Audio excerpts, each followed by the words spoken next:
hoje nós vamos falar sobre a teoria das funções executivas.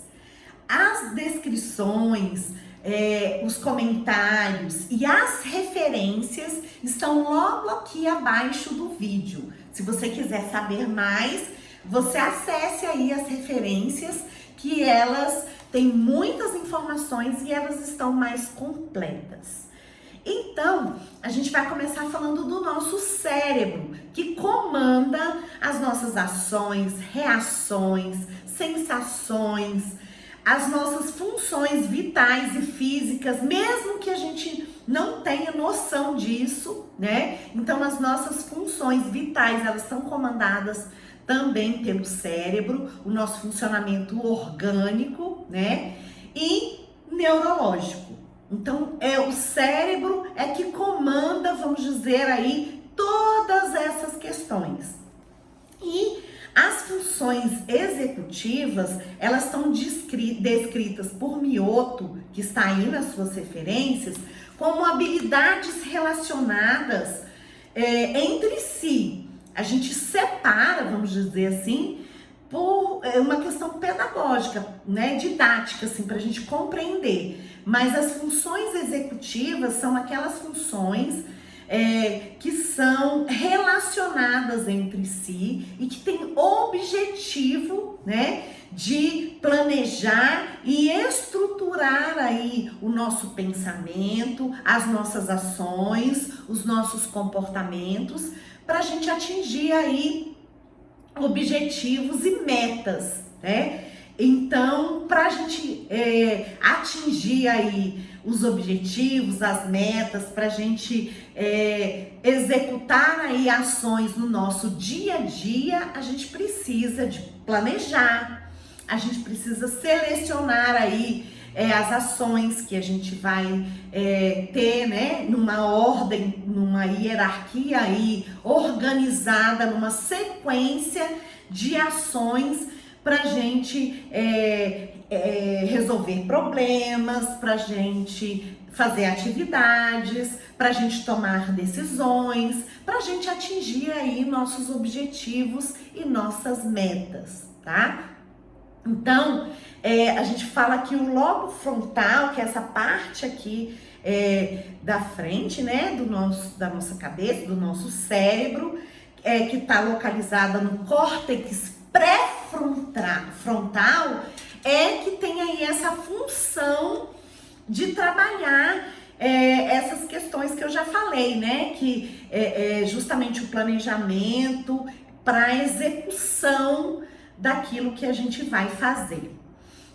A gente colocou aqui nas referências, né, Bosa e Salles, que também estudam as funções executivas, e eles falam que são processos cognitivos complexos e que tem que se ajustar, tem que se reorganizar a todo instante, porque a vida precisa de reações, de pensamentos, de uma estruturação que está em movimento diário, né? E os autores apresentam que, além de estarem interligadas, essas funções executivas compreendem 3 dimensões, que é a memória de trabalho, a flexibilidade cognitiva e o controle inibitório. A gente vai falar um pouquinho de cada um desses. Se você quiser saber mais, dá um pulinho nas referências, que elas estão mais detalhadas. Então vamos lá, a primeira dimensão é a memória de trabalho, que é a capacidade que a gente tem para armazenar, para processar e para relacionar os dados, os pensamentos, tudo que a gente conseguiu coletar aí em curto prazo, por isso que chama memória de trabalho, porque a gente vai precisar acionar aí essa memória, né, de trabalho, essa memória para a gente trabalhar, para a gente executar, para a gente dar aí uma resposta de uma maneira mais rápida. Por isso que chama memória de trabalho. Então, são os dados que a gente tem armazenados, que a gente organiza em frações de segundos, às vezes, para a gente dar uma resposta, né?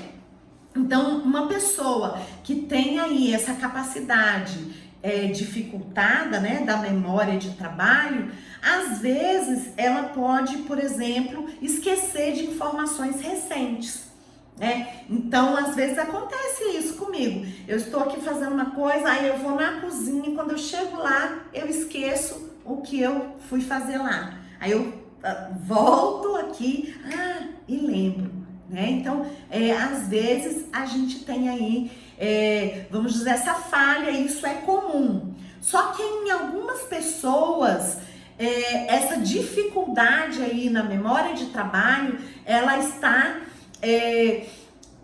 bem mais comprometida. E essa pessoa tem realmente dificuldades aí de focarem a sua atenção. Então ela está executando uma atividade aqui, se alguma coisa chama atenção, ela já presta atenção lá na outra coisa que chamou, e depois ela tem dificuldade para voltar e executar aquilo que ela estava fazendo, tá? E isso, de uma forma recorrente, é prejudicial aí para a gente poder executar as tarefas, tá? Então a gente precisa prestar atenção na memória de trabalho. E se ela está comprometida, a gente precisa fazer exercícios, treinos aí para trabalhar com essa memória de trabalho. Uma outra dimensão que os autores colocam é a flexibilidade cognitiva.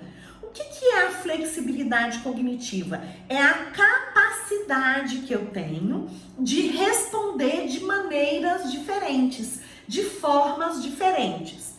Geralmente, as crianças pequenininhas, elas começam a aprender a se comportar de uma determinada maneira, então elas têm um repertório um pouco mais restrito. Elas respondem, né, mais ou menos da mesma forma.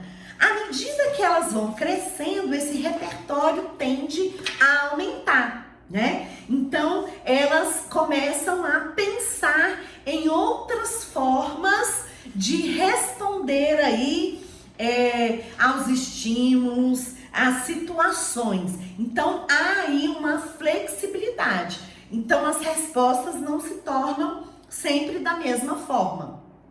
Elas começam a flexibilizar. Elas começam a ser criativas. Então, à medida que a gente vai crescendo, né, a gente vai aumentando aí esse nosso repertório. Então, nós não somos tão inflexíveis, nós já temos essa flexibilidade em responder. E nós somos criativos. Às vezes, a gente inventa uma nova forma aí de executar uma determinada atividade, uma determinada tarefa. A gente começa a ponderar, a pensar mais em perspectivas para tomadas de decisão.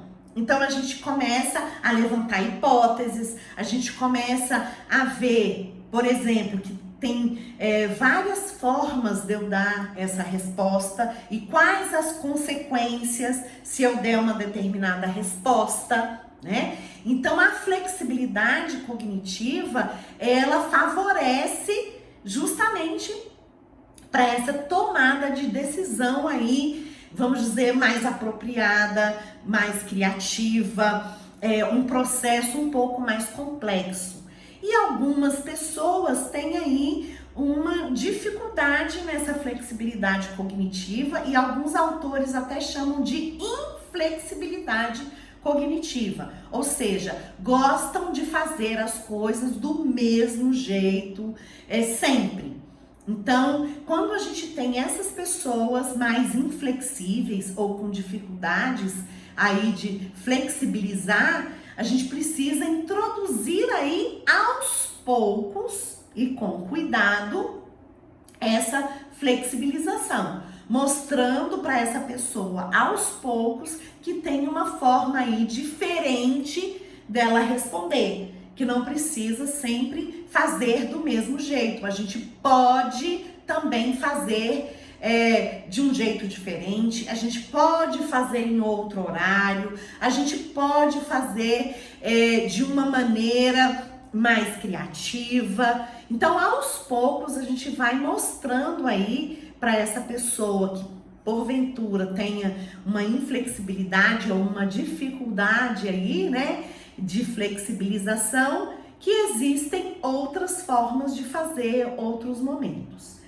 E uma outra coisa que os autores apontam é o controle inibitório, que é aquela capacidade que a gente tem de pensar primeiro e executar depois. Ou seja, eu vou pensar o que é melhor fazer. Então, não fazer por impulso, né? Eu preciso refletir antes de agir, né? Eu preciso controlar, dominar as minhas emoções em alguns momentos. Então, por exemplo, acontece alguma coisa, eu tô muito irritada, eu fico com muita raiva, eu não posso dar um soco na pessoa, eu não posso me comportar de uma maneira muito agressiva. Então, eu tenho que parar e pensar. Aquela velha história, respira fundo e conta até 3. Então, eu vou pensar aí em outras estratégias, né? Para eu dar uma resposta diferente. Eu preciso resistir para dar uma resposta, às vezes, intempestiva e considerada desastrosa, né? Eu preciso controlar, por isso que chama controle inibitório. Eu preciso inibir aquela minha reação imediata, pensar, planejar, para depois dar uma resposta. Isso, gente, a gente faz em questão, às vezes, de segundos. Por quê? Porque eu preciso dar respostas. Então, à medida que a gente vai amadurecendo, que a gente vai aprendendo, que a gente vai trabalhando aí esse controle inibitório, né, em nós, e isso é difícil, não é fácil. Eu, por diversas vezes, tenho que parar e realmente respirar e contar até 3 para ver que reação que eu vou ter, né? Realmente dar aí uma resposta coerente para aquele momento. Então, eu preciso aí ver a situação, tá? Então, hoje nós falamos aí das funções executivas. Se você gostou, dê um like, pode fazer seus comentários, suas perguntas, compartilhe com outras pessoas que possam se beneficiar desse conteúdo e a gente se vê no próximo vídeo. Eu espero você!